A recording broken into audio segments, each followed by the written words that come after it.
Well, welcome back. It's always good to have you here back in Thank you. Toronto, familiar territory for you. Yeah, You're like yeah. Mr. Tiff Man.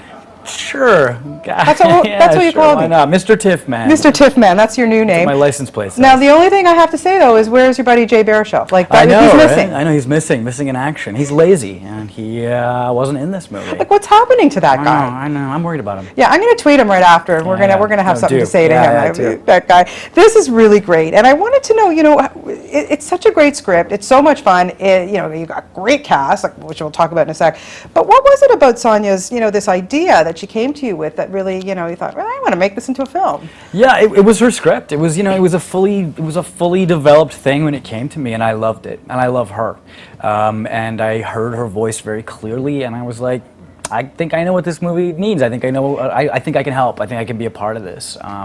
I love the collaborative aspect of movies. I love playing with other people. And when someone comes to you with something like this, and I was just like, I'm lucky. This is great. And the idea of making a movie with a bunch of women was very appealing to me, and I love that. I love that it wasn't just. She didn't just write herself a great part. She wrote great parts for a lot of other women. Yeah. And you don't see a lot of that. So that was a really fun opportunity. Yeah, well, because I wanted to ask you what it was like directing a script that's not yours. Yeah, I mean, it's different. It's an adjustment, but I love the script. So I was actually probably more protective of the script than I would be with my own stuff, which I'm happier to be like, I can rethink that, or I can figure stuff out. But with her script, I was more often like, no, just say what Sonja wrote. Yeah. Try that. Say that line. Let's do that bit. But yeah, it was not problematic at all. Sonja really trusted me. We saw eye to eye right away, and she wanted to focus on acting, and she's in every scene, every frame of this movie. So I wanted to create a situation where she could just focus on acting and could just give Ruth what Ruth needed, and I would take care of the rest. Yeah, what is it about when people get married, or even they're just engaged, and it's like the first question everybody always asks, so when are you going to have the baby? What is it about this? Yeah, I don't know. We've been talking about this a lot today, and I don't know the why of it. I don't know the why, but it's definitely there, isn't it? I mean, it definitely is. Sonja and I were talking about. It's like you wake up in your late 20s and suddenly everybody's married. Yeah. And you wake up in your early 30s and you're like, oh my God, there's babies everywhere. What happened? It's like a wave of babies, and it's clearly some kind of primal impulse that people have.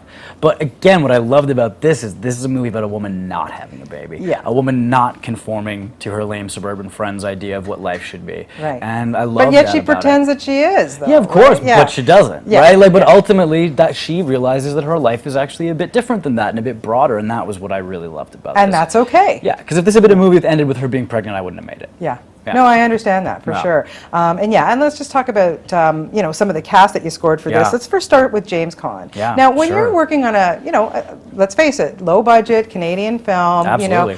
And then James Caan and Danny Trejo, the two amazing actors in their own rights. How does that make the dynamic different on your set, or does it? I mean, truthfully, it doesn't. They're actors. Actors are always different. They bring a different energy. They bring different sets of experiences and expectations to the table. Jimmy, I knew before, and we'd worked together on a film that we came to TIFF with, I believe, in 1998, 97, 98, called This Is My Father. Mm-hmm. He played my uncle. We shot the movie in Ireland. And he's a great actor, and and I loved him. I loved him back then. And,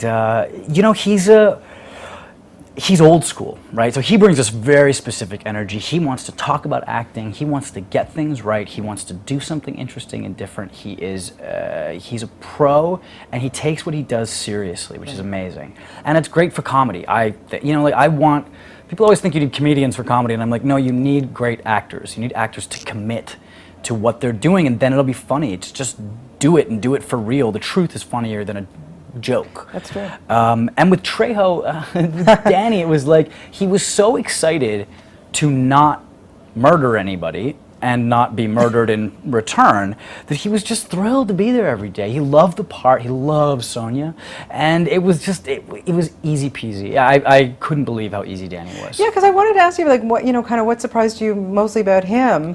Because it was such a different role for him. We've never seen him like this, ever. No, I know. I mean, that was part of the fun of casting him. Actually, he was my first idea. Long before we made the movie, and we were just throwing cast ideas out, they had a couple of other actors in mind who were a bit more kind of on the nose for this part. And I was like, what do you guys think about getting scary face Danny Trejo to do this. Like, I think he's great. I love him. Yeah. And I was like, they were, and everyone was like, well, I don't know if we could get this guy. And my argument was always like, let's try. I don't think he gets offered this part very often, and who knows, maybe he's the kind of dude who wants to laugh and play for a little bit instead of, continuing his role of tough guys and villains. Like, if I was him, I would be looking for something different, a little change of pace every once in a while. And he was the first actor that said yes to the movie. He was like, yep, done.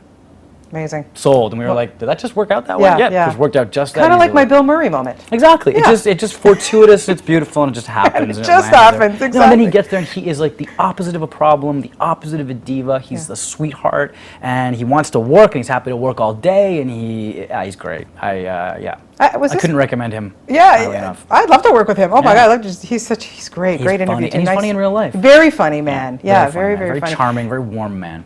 So, as earlier we were calling you Tiff Man, and it's not really a joke because, you bring all your stuff here, which is fantastic. Yeah. What is it about the Toronto International Film Festival that is so important to you? Why is it, why do you like having your films here? Well, first of all, I don't just like having my films here. I'm very grateful to have my films here. I'm very, I'm consistently humbled and honored that I get programmed here. It's very, very nice, and it's a huge launching pad for movies. When you make a movie, there's a billion movies made every year, and you want to give your film the best chance at a life. That's all you can ever really hope for, right? They're your kids, and it's the first day of kindergarten, and you're like, I hope I picked the right school. Good luck. Don't eat any other children, or whatever it is, a nightmare. You just want it to go play and have fun and shine and be the best it can be.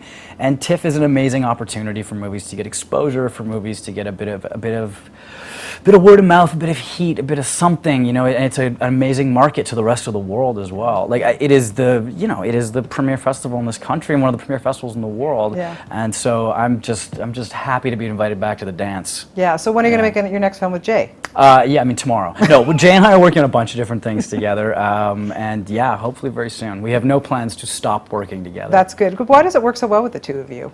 I think a lot like what does with me and Sonja, we laugh at the same stuff. We find each other funny, like we make each other giggle, and we like movies, and we like disagreeing about movies. Jay and I have really different tastes, and we love to make fun of each other. But he will always call me and be like, "I saw the worst movie you're gonna love."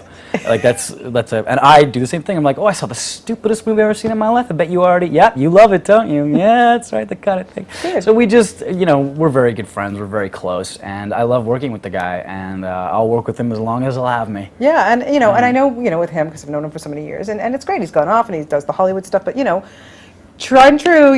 Lives in Montreal, wants to stay home in Canada. Why is it important for you to stay here and work here? It's not that it's so much that it's important. It's that I'm lucky I get to do it. I'm in a very lucky position where I've gotten to make a living here, doing stuff I like, making movies that I want to make. I've gotten the opportunities, and I've tried to make the best of them. And I'm just, I don't see it as like a thing I even tried to do. It's just I'm lucky that I get to do it, and I work very hard to make sure that I can keep doing it, or to try. Keep up the good work. You're doing a great job. I love your films. You do such a great job, and it's a pleasure to talk to you. And best of luck with this. It's a winner. This is a really fun film. Yeah. Good.